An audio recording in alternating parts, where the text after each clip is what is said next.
The last minor topic covered in this section is just equations of horizontal and vertical lines, because when we get into the equations of lines in the next couple sections, we're going to find that most lines can be written in this y equals mx plus b form, called the slope-intercept form. However, the horizontal and vertical lines are separate. They can't be written in that form. They have special forms. So the first thing to do is just look at this line here, this horizontal line that has a y-intercept of 0, 3, right? And just look at some other points that are on this line. Well, over here you've got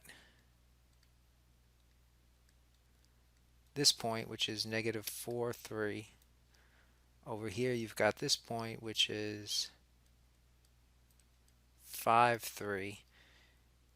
Here you've got this point, which is negative 1, 3. Here you've got this point, which is 3, 3, so on and so forth. So what you should notice is in all those points, the y value is always 3.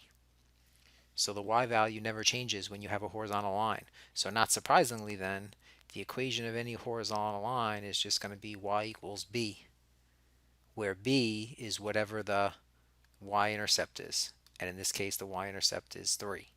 So the equation of this horizontal line would just be y equals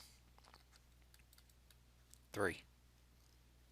And then when we look at this vertical line over here on the left side, on the right side, we've got no y-intercept, but we do have an x-intercept of negative 4, 0.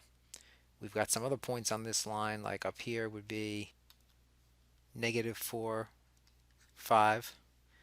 Down here we'd have negative 4, negative 4, which is probably a bad example.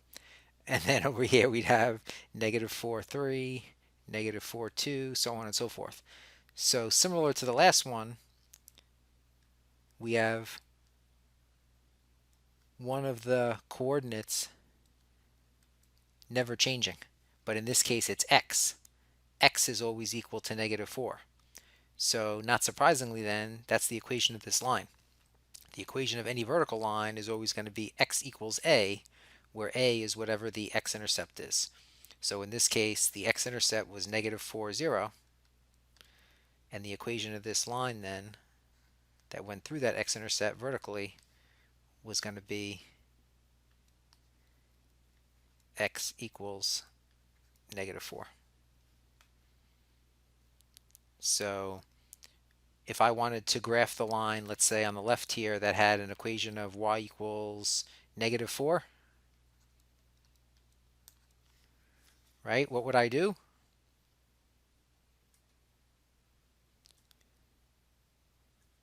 I would just go to the y-intercept at negative 4, draw a line straight across.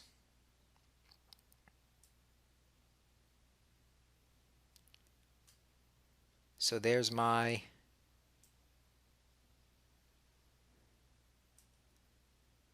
not great, but do as good as you can. That's about as good as I can get it, right? Y equals negative 4. It would be that horizontal line. And then over here on the right, let's say I wanted to graph the line that was x equals 2. Well, similarly, I would find where my x-intercept is 2, which would be over here. But then in this case, I would make a vertical line going straight up and down.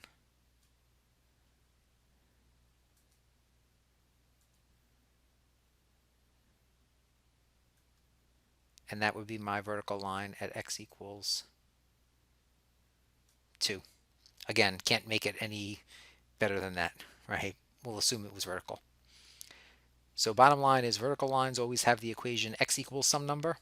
Horizontal lines always have the equation y equals some number. You just got to get those two things straight.